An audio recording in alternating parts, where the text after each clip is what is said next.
आता लाडकी बहीण योजनेसंदर्भातील एक महत्त्वाची अपडेट आपल्या समोर येत आहे, ज्यामध्ये लाडक्या बहिणींना त्यांचे राहिलेले हप्ते त्यांच्या बँक खात्यामध्ये पाठवायला सुरुवात झालेली आहे. पण अजूनही खूप साऱ्या महिलांना कळत नाही आहे, की त्यांच्या कोणत्या अकाउंटमध्ये पैसे जमा होत आहेत. तर आजच्या व्हिडिओमध्ये मी तुम्हाला ते समजून सांगणार आहे, की माता भगिनींना त्यांचे हप्ते हे कोणत्या अकाउंटमध्ये मिळत आहेत. कारण मागच्या वेळेसच आपण एक पाहिलेलं आहे, की महिलांनी दिलतं एक अकाउंट आणि त्यांना लाडकी बहीण योजनेचे पैसे हे दुसऱ्याच अकाउंटमध्ये मिळालेले आहे. तर आजच्या व्हिडिओमध्ये मी तुम्हाला ऑनलाईन पद्धतीने समजून सांगणार आहे, की तुम्हाला तुमचे पैसे हे चेक कसे करायचे आहे, की तुम्हाला पैसे आले का नाही आणि जर तुम्हाला पैसे मिळाले नसतील अजून एकही रुपया, तरी देखील तुम्ही आज हा व्हिडिओ शेवटपर्यंत पहा. कारण मी जी प्रोसेस सांगणार आहे, त्यामध्ये शेवटच्या स्टेपवरती तुमचा एक मेसेज दिला जातो.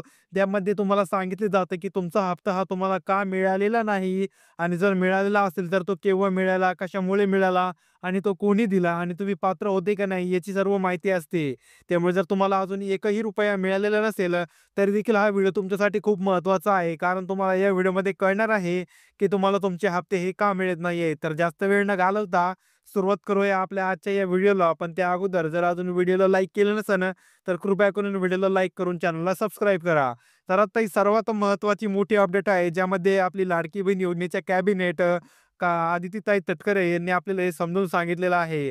माझी लाडकी बहीण योजना पेमेंट स्थिती कशी तपासायची आणि ही ऑनलाईन पद्धत आहे. ही आता एक गव्हर्नमेंटने आपल्याला बघायला सांगितलेलं आहे, की तुम्ही वारंवार बँकेत जाऊन किंवा तुमच्या खात्यामध्ये कोणत्या बँक खात्यामध्ये पैसे येत आहेत, ते तुम्हाला कसं समजून घ्यायचं आहे.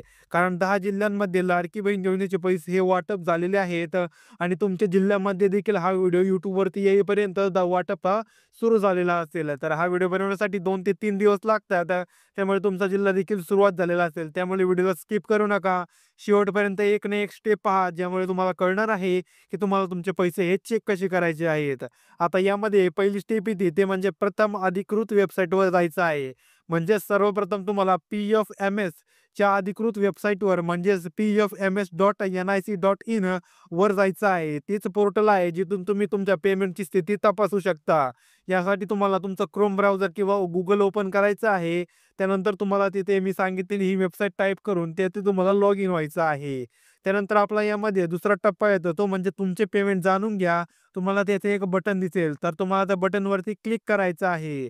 त्यानंतर वेबसाईटला भेट दिल्यानंतर तुम्हाला मुखपृष्ठावरती तुमचे पेमेंट जाणून घ्या हा पर्याय दिसेल. आता या पर्यायावरती तुम्हाला क्लिक करायचं आहे. हा पर्याय तुम्हाला तुमची पेमेंटची स्थिती जाणून घेण्यासाठी मदत करणार आहे. आणि मी ज्याच्या तुम्हाला स्टेप देतोय, तुम्हाला तशा वारंवार एक ना एक स्टेप पूर्ण करायची आहे. तर चला आता जास्त वेळ न घालवता आपची पुढची ते म्हणजे तिसरा टप्पा काय आहे तो जाणून घेऊया. यामध्ये तुम्हाला तुमची बँकेचं नाव निवडायचं आहे आणि तुमची बँक कोणत्या आहे, कुठे आहे ती देखील निवडायचं आहे. आता यामध्ये बघा तुम्हाला तुमचे बँकेचे नाव निवडायचं आहे.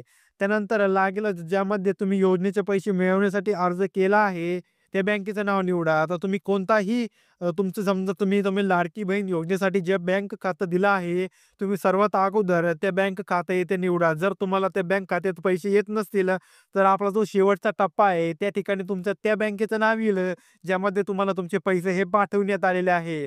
आणि जर तुम्हाला अजून एकही रुपया मिळालेला नाही असेल, तर तुम्हाला तो देखील तिथे समजून सांगितलं जाईल, की तुम्हाला तुमचे पैसे हे काय मिळत नाही आहेत आणि तुम्हाला तुमचा जो फॉर्म आहे, त्यामध्ये काय एडिटेशन करायचे आहेत, की जे केल्यानंतर तुम्हाला तुमचे पैसे हे मिळणार आहेत. त्यानंतर आता आपला पुढचाही टप्पा आणि पुढची महत्त्वाची स्टेप असते ती म्हणजे खाते क्रमांक.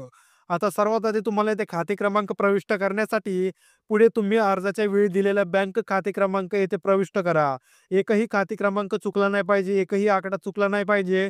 काळजीपूर्वक भरा आणि पुन्हा खात्री करा, की जेणेकरून कोणतीही चूक होणार नाही आणि तुम्ही एकाच टप्प्यामध्ये व्यवस्थितरित्या काम हे करू शकता. आता त्यानंतर ही स्टेप झाल्यानंतर आपली पुढची स्टेप असती ती म्हणजे पेमेंट स्थिती स्क्रीनची.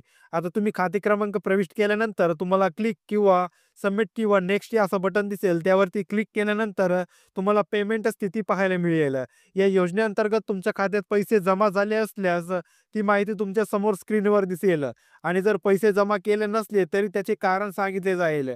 जेणेकरून पुढील कारवाई करता येईल तुम्हाला. म्हणजे अशा प्रकारची महाराष्ट्र सरकारने ही प्रत्येक महिलांसाठी योजना आणि एक सोप्या पद्धती समजून सांगितलेल्या आहे. ज्यामध्ये प्रत्येक माता भगिनीला तिचे पैसे आले नाहीत, की आलेत व आले नसतील तर ते कसे मिळवायचे आहेत आणि त्याचे कारण तुम्हाला हे समजणार आहे. आपल्या या YouTubeवरती फक्त आणि फक्त एकच व्हिडिओ आहे, ज्यामध्ये जर तुम्हाला तुमचे पैसे मिळत नसतील, तर त्या संबंधीचं कारण हे समजून सांगत आहेत. तर आजच्या व्हिडिओमध्ये फक्त एवढीच महत्त्वाची अपडेट द्यायची होती. व्हिडिओ कसा वाटला कमेंट बॉक्समध्ये सांगा आणि जर तुमचे काही प्रश्न असतील, तर ते देखील तुम्ही विचारू शकता. पण जर तुम्ही अजूनही लाईक आणि आपल्या या मराठमोळ्या चॅनलला सबस्क्राईब केलं नसेल, तर कृपया करून आत्ताच लाईक आणि सबस्क्राईब करा, की जेणेकरून आम्ही टाकलेला प्रत्येक व्हिडिओ सर्वात आधी तुम्हाला पाहायला मिळेल. तर भेटूया पुढील व्हिडिओमध्ये. तोपर्यंत रामकृष्ण हरी.